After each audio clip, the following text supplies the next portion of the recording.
Hello everyone, I am Assistant Professor S.V. Shezai from Agricultural Engineering Department. This session we will start with watershed management. Okay, watershed म्हणजे काय हे आपण last सेशनमध्ये पाहिलेलंच आहे.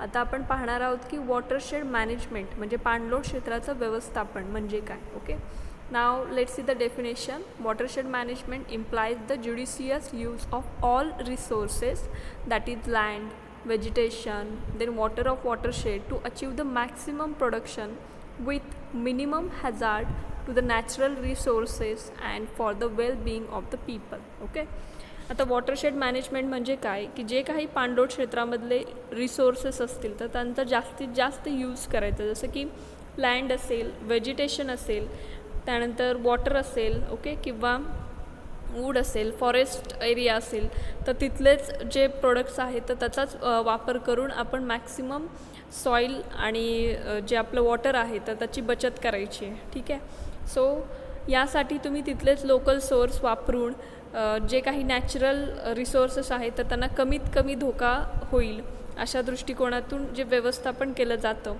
आणि त्याचबरोबर ह्युमन बिंगलासुद्धा कमीत कमी धोका असेल तर अशा प्रकारचं जे व्यवस्थापन आहे तर त्याला वॉटरशेड मॅनेजमेंट असं म्हणतात. ओके, आता हे वॉटरशेड मॅनेजमेंट करण्यापाठीमागचा उद्देश किंवा ऑब्जेक्टिव्स काय आहेत तर ते पाहूयात. First objective, to control the damage by run off and degradation.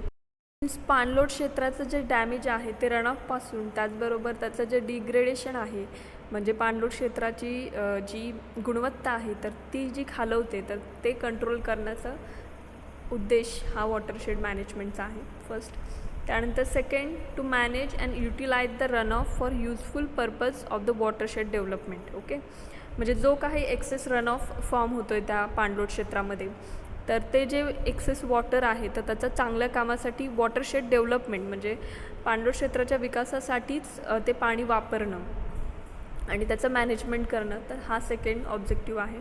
त्यानंतर to protect, conserve and improve the land of watershed for more efficient and sustained production. म्हणजे टू प्रोटेक्ट और कन्झर्व और improve the land of watershed म्हणजे जी काही पाणलोट क्षेत्राची जी जमीन आहे तर त्याला प्रोटेक्ट करणं, त्याचं कॉन्झर्वेशन करणं आणि त्याची गुणवत्ता सुधारणे, इम्प्रूव्हमेंट करणं त्याच्यामध्ये जास्त इफिशियंटली आणि सस्टेन्ड प्रोडक्शन म्हणजे ते प्रोडक्शन जास्तीत जास्त कायमस्वरूपी राहील या उद्देशाने मॅनेजमेंट करणं, तर हे एक ऑब्जेक्टिव्ह आहे. त्यानंतर to protect and enhance the water resources originated in the watershed म्हणजे त्या पाणलोट क्षेत्रामध्ये असणारे जे मूळ असणारे किंवा अगोदर उपजत असणारे जे काही वॉटर रिसोर्सेस आहेत तर त्यांचं प्रोटेक्शन करणं आणि त्यांची जी त्यांचे एन्हान्समेंट करणं, त्याची क्वालिटी इम्प्रूव्ह करणं किंवा त्याच्यामध्ये अजून काही डेव्हलपमेंट करता येऊ शकते का या सर्व गोष्टी पाहणं.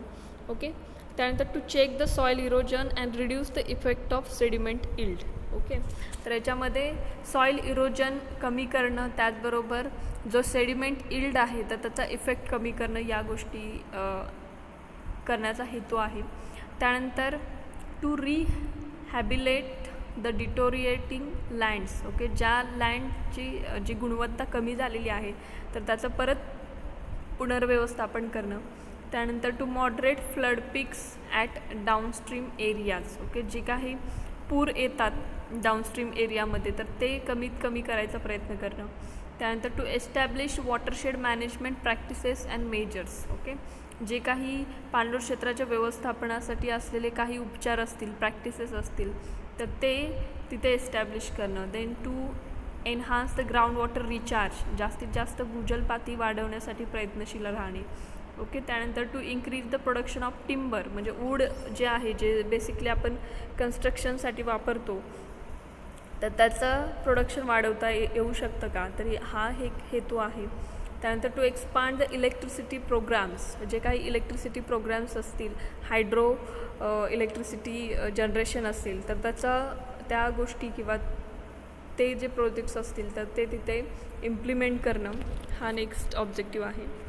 त्यानंतर स्टेप्स और फेजेस ऑफ वॉटरशेड मॅनेजमेंट. हा क्वेश्चन बऱ्याचदा विचारला गेलेला आहे की स्टेप्स कोणकोणत्या आहेत वॉटरशेड मॅनेजमेंटच्या किंवा फेजेस कोणकोणत्या आहेत. तर फर्स्ट फेज आहे ते म्हणजे recognition phase. In this phase, various problems of watershed, then causes and their alternatives are sorted out by conducting surveys and are recognized. Okay, so recognition phase मध्ये काय केलं जातं की जे काही पाणलोट क्षेत्र निवडलेलं आहे तर तिथला सर्वे केला जातो आणि ॲक्च्युअल त्या पाणलोट क्षेत्राचे कोणकोणते प्रॉब्लेम्स आहेत, कोणत्या अडचणी आहेत, त्याचबरोबर ते अडचणी निर्माण करण्यासाठी कशामुळे निर्माण झालेल्या आहेत, त्याचबरोबर त्याचे अल्टरनेटिव्स म्हणजे सोल्युशन त्यासाठी फाइंड आउट करणं. ओके, हे फर्स्ट फेजमध्ये केलं जातं. सेकंड फेजमध्ये restoration phase. This phase involves the selection of the best solutions and their application for the watershed management. Phase फर्स्टमध्ये काय केलं जातं, प्रॉब्लेम्स समजून घेतले जातात, त्यासाठी वेगवेगळे सोल्युशन्स ठरवले जातात.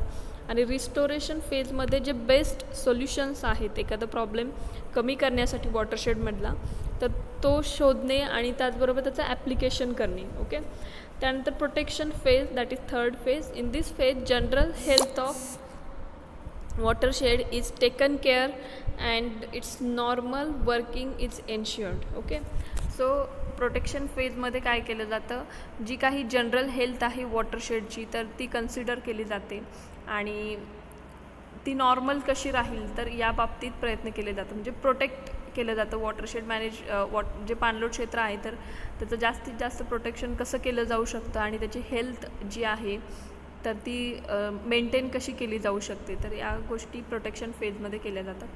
त्यानंतर improvement phase. Under this phase overall improvements made during the management of watershed are evaluated for all the lands covers. Okay, improvement फेजमध्ये काय केलं जातं, काही त्या पाणलोट क्षेत्रामध्ये जी काही विकासाची जी काही कामं असतील किंवा जे काही पाणलोट क्षेत्र आहे तर त्याला विकसित करण्यासाठी ज्या काही गोष्टी असतील तर त्या सर्व इम्प्रूव्हमेंट फेजमध्ये कवर केल्या जातात. ओके, सो हा पार्ट इथे संपलेला आहे, हे lecture. So thank you for listening.